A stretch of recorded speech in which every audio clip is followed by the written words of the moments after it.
This is a title of a stream that I know has been privated by George Byron. Somebody mentioned it to me and even gave me a link, but I wasn't online or I was doing something else and I missed it. I know it took about, 3 hours and 24 minutes. And it's one of those annoying streams that, I think I know the answer, I can answer that, and I could answer it in 5 minutes flat. But it takes all those people, all those white people, over 3 hours of talking about and not even finish with a takeaway point. So I'll make this brief. White culture, if you want to be precise, is the culture of white people. White people live in the West. The West is associated with Christianity and liberalism. Therefore, its culture must be a mixture of Christianity and liberalism. Which prevails? I would say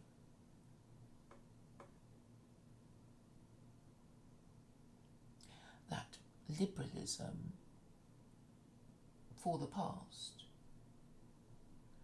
250 years or so has been accommodating Christianity.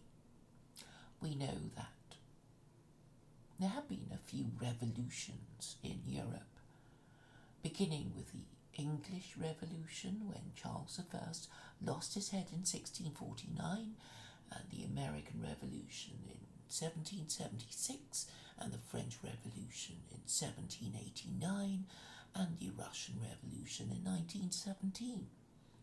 And they were all about challenging and rejecting the institution of monarchy, and with it, Christianity.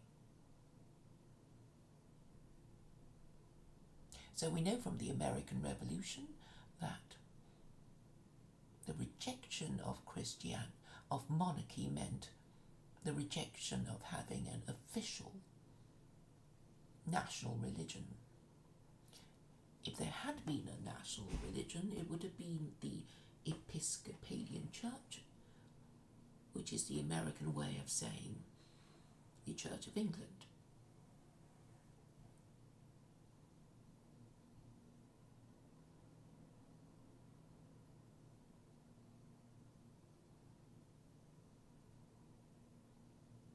So this wasn't like the subsequent revolutions in which Christianity was actually officially rejected, like in the French and Russian revolutions. So the Americans basically kicked out the English and said, we're not having the king ruling Englishmen in America. We will still have our religion, because George Washington said we must, with caution, indulge the supposition that morality can be maintained without religion. So he had in mind some kind of religion, and the religion of the majority was Christianity at the time.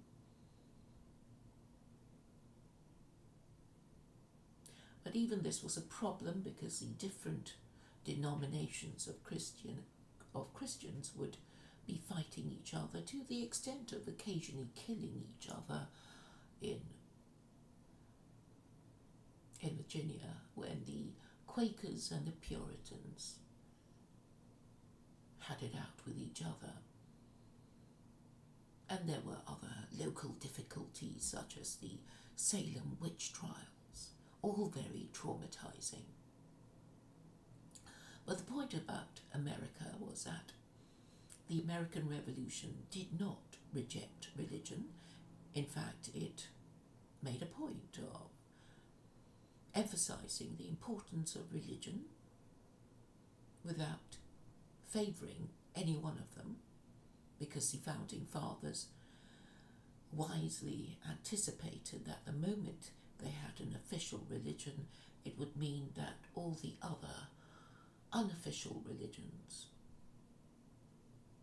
all the other religions that did not have this status, would be marginalised and its adherents treated as second class.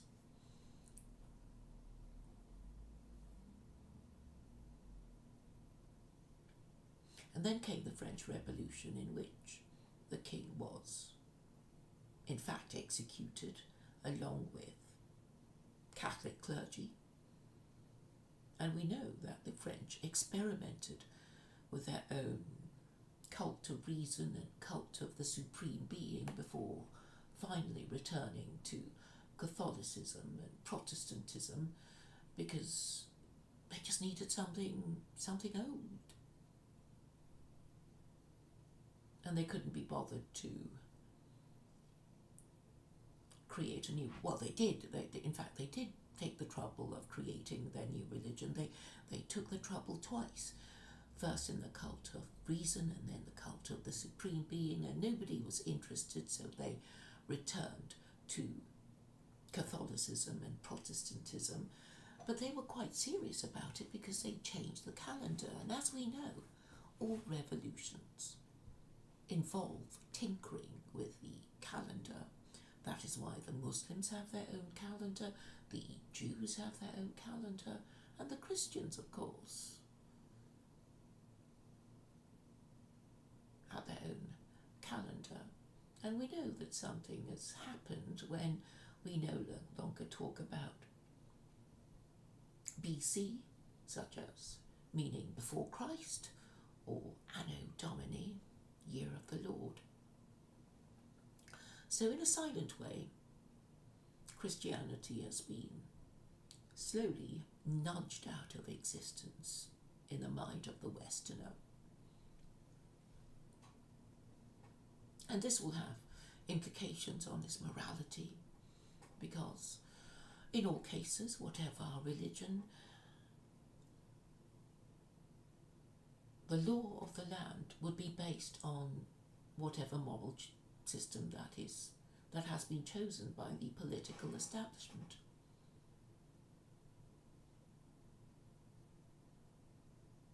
It doesn't matter what religion you are, the law would be based on, well, the strongest forces in the land. The strongest moral force ought to be a moral system that is official and acknowledged by everyone, even if they don't agree with it. So we can say the law is the law, I don't like it, but I am subject to it and I must obey it, and if I don't, I will be punished. I mean, this is really the whole point of authority. Now, on the question of moral systems, this is invariably based on a deity called the Abrahamic God. And in Europe, it would be based on a priesthood. Traditionally, the Catholic Church before the Anglican Church took over in England.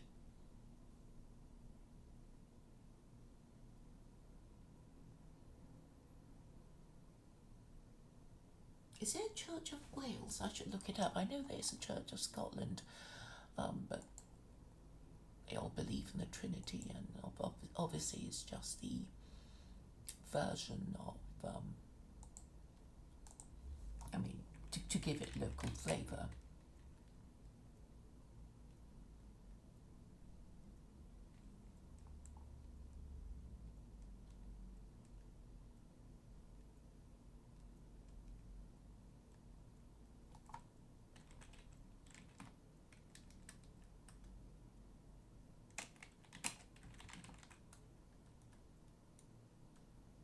Yes, there is something called the Church of Wales. I wasn't sure. I had an inkling there might be something like that. It's called the Church in Wales, which is an Anglican communion church. like the Church of Scotland. So the whole idea of the system of morality is, well, it evolved over times, and obviously the English saw fit to, give the Welsh, their own form of Anglicanism, and the Scottish adopted it for, after the Act of New Union, when Scotland joined the Union.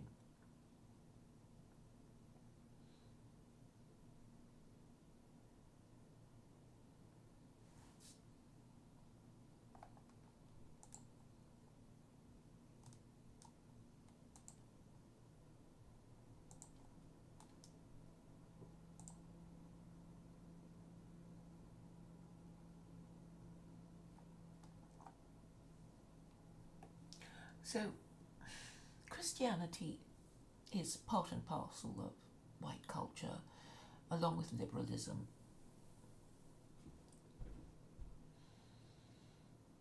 And because the moral system of the West is based on Christianity, it has the effect of, well, being ancient and in a way sacred. Everything old is, regarded as, almost sacred, because we know we will never get it back again, and traditions are fragile, and they are treated like family heirlooms that, are unique. Whether or not they're precious, we don't know, but, it's special to us, and it reminds us of ourselves, and therefore we cherish it.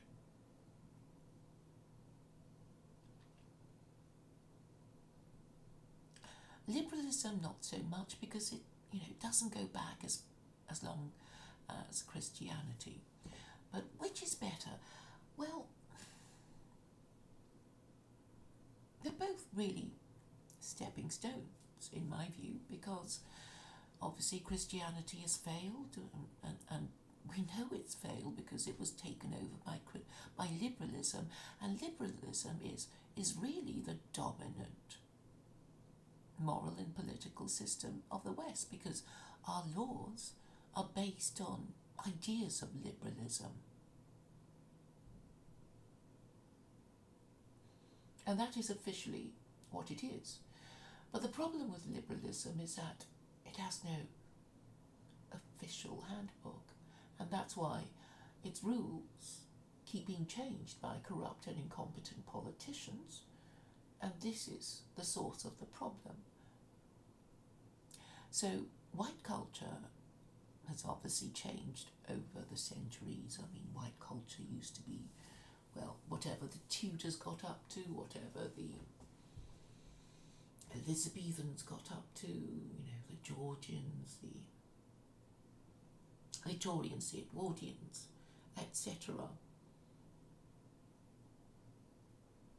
So we know that culture is fluid, because really culture is a product of law and practice. So we practice what the law allows. The law is based on whatever moral system is in existence, and this is how it works. Now, the laws change quickly because liberalism is fluid. Liberalism is fluid because it has no official handbook. So the political establishment gets to define what is liberalism and conservatism. And conservatism has always been a junior partner of liberalism. We know that because conservatism as a moral system only came about after the French Revolution, which was what gave birth to liberalism as an ideology. So to put it this way,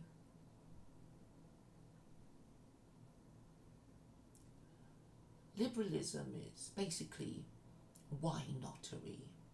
Why don't we do this crazy, stupid thing? And the Conservatives are always on the back foot because they can't quite articulate why it shouldn't be done. Because they haven't got anything to rely on. They can't point to a book of rules and say we can't do this because the book of rules says no. They don't have that. And liberals will say, well, why not? It sounds a good idea. Everybody's in agreement. We control the media. Even if people are not in agreement, we'll pretend that they are and push the whole thing through. And you're just a bunch of party poopers and wet blankets, and we're going to ignore you because you're old and boring.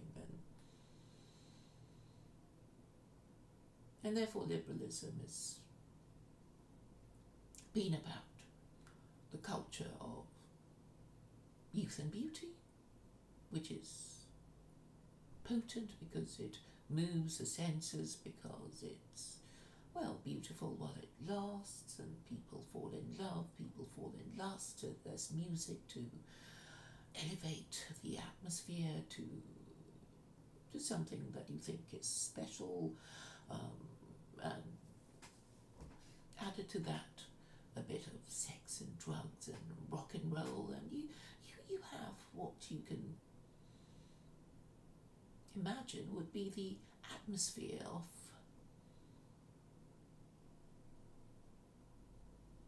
Canaan when they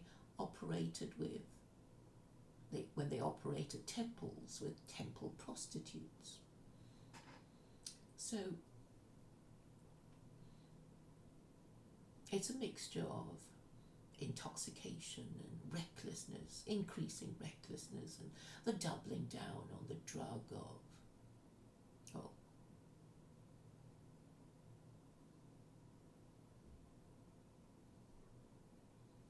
sex and drugs and rock and roll. So it's a combination of intoxication and egotism and wine-nottery and hubris and nihilism and atheism, subject to no constraint whatsoever. So in the olden days of the Ancien regime, when they had the idea of the first, second and third estates before the French Revolution, there was a kind of moral order. Whatever you thought of the Catholic Church, they had to somehow adhere to what was believed to be scripture, subject to the interpretation of the Pope in Rome. So although the system was imperfect,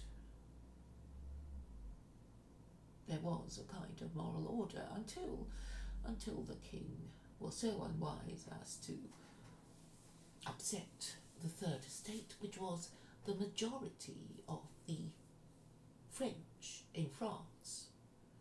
And that triggered the French Revolution, and that started a new ideology that eventually replaced Christianity. So we are now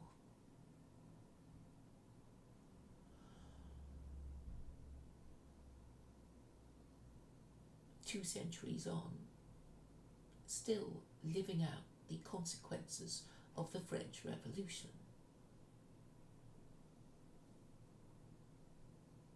It is about to hit the buffers. I don't think we should be blaming Jews for it.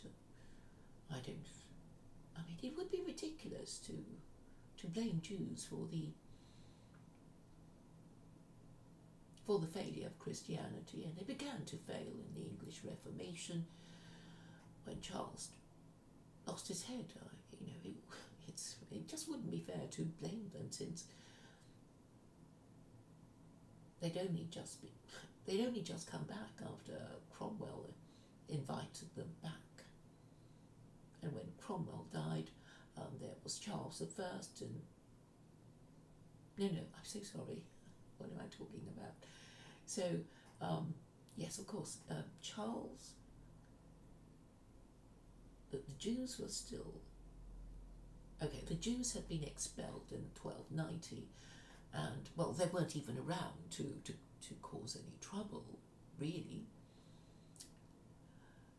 So it was after Charles lost his head that Cromwell, having established his republic, invited the Jews back so they could finance his wars against the Irish. So, as I said, it wouldn't be fair to blame Jews for the English Reformation because they weren't even there. I don't think anybody is blaming the Jews for the American Revolution or the French Revolution.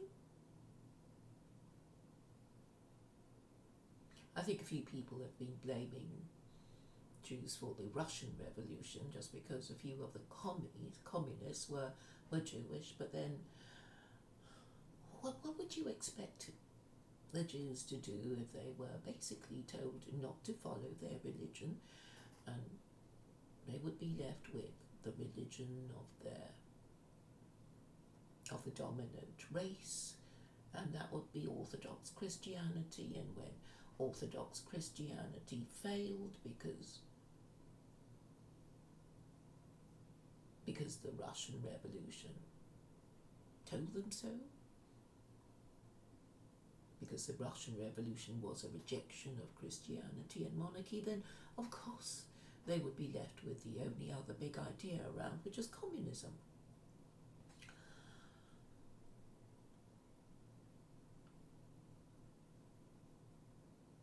So white culture is also communism if you include Russians as white.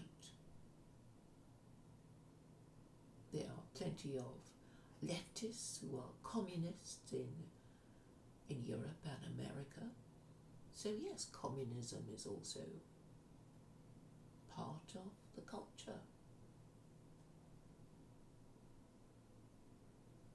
But it is not permanent just because, well, culture is fluid, the laws change too quickly, and that is what is causing this unease when we know that the rules are being changed while the game is still in play. And that's why I propose a theocracy which would stop things from changing quite so quickly. This is no guarantee of permanent stability, of course, but this seems to be the most likely way of ensuring a modicum of stability and permanence. Because the whole idea of theocracy is that there are eternal and universal laws for humanity, because the Abrahamic God who created humanity decreed that these laws are to be the universal and eternal laws of humanity. And we know that because the universal laws are said to be in the Quran, and the first revelation that kick-started the whole process of progressive revelation was a Torah that was only particular to Jews.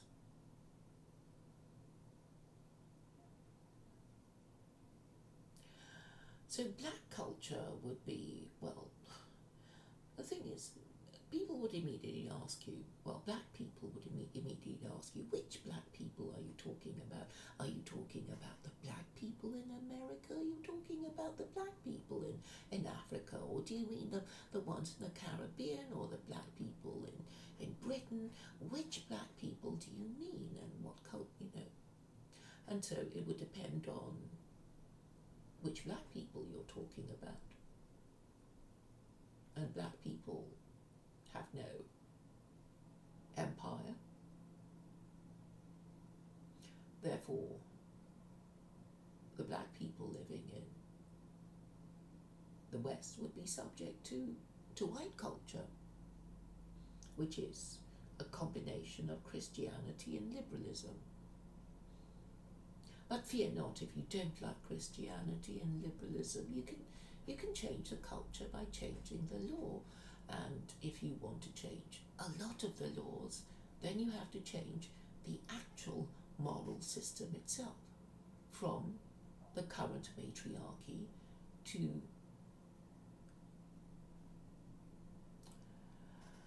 the patriarchy a theocracy would support.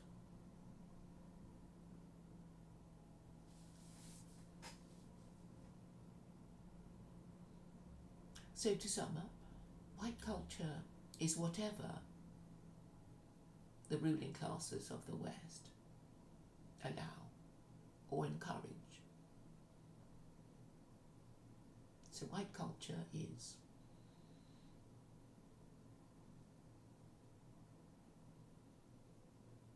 pub culture, drug culture, a culture of entitlement, a culture of excuses,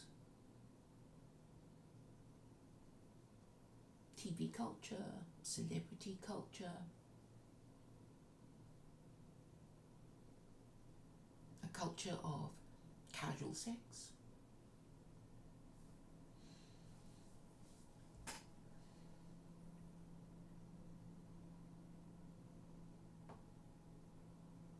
I can't think of anything more at the moment, but you get the idea. I wonder if that was mentioned in the stream of George Byron yesterday.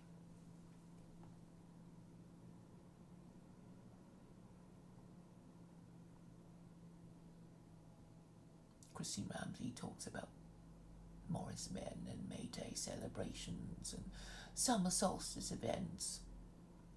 Well, is it really culture? It's pop festival culture more like, isn't it?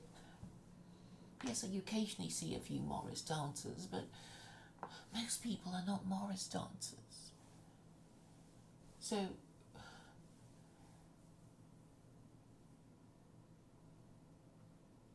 I don't really think it is culture, in the sense of, people participating in it. So I don't think, okay, festivals are something to do with culture, but culture, I think, is something that prevails the whole year through and doesn't just pop up, when it's the summer solstice or when it's, Christmas. It is a way of thinking. It is a way of living outside these festivals.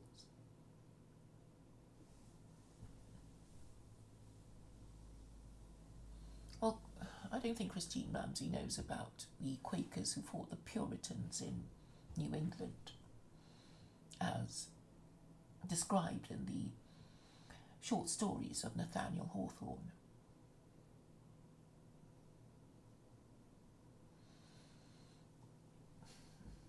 European culture is going to change anyway, whether I'm around or not.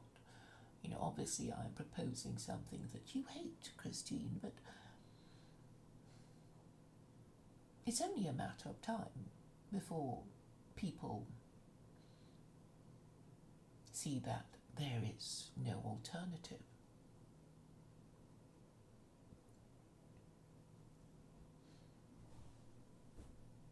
Is there any alternative if you want to return to the traditions of your ancestors, which was to practice marriage? And if you don't want to return to that culture, I guess you are wishing yourselves into extinction. And while white people might have no desire to marry other white people and have white children, there is a significant minority who do not wish extinction upon themselves.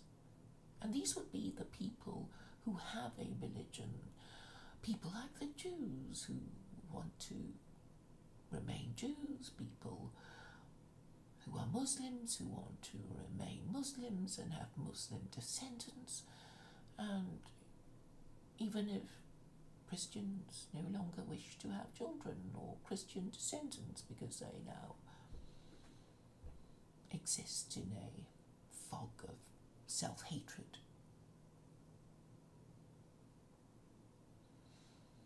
It is very gratifying to see that there's nothing in the chat that constitutes a challenging question or raises any points that are worth addressing, only insults and abuse. From hopeless people who suffer from Islamophobia. Christine has legitimate children, but she doesn't seem to care about their future. Joe is an unmarriageable bachelor. He has no solution to the problem of matriarchy and only hopes to go to his grave before the adoption of secular Quranism, and that is really his goal, his very limited and narrow goal.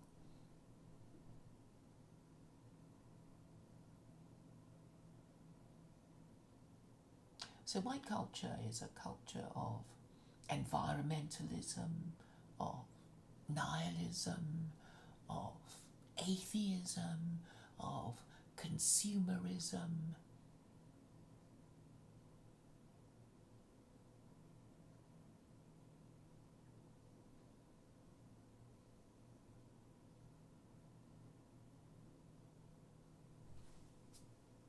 Which has no future.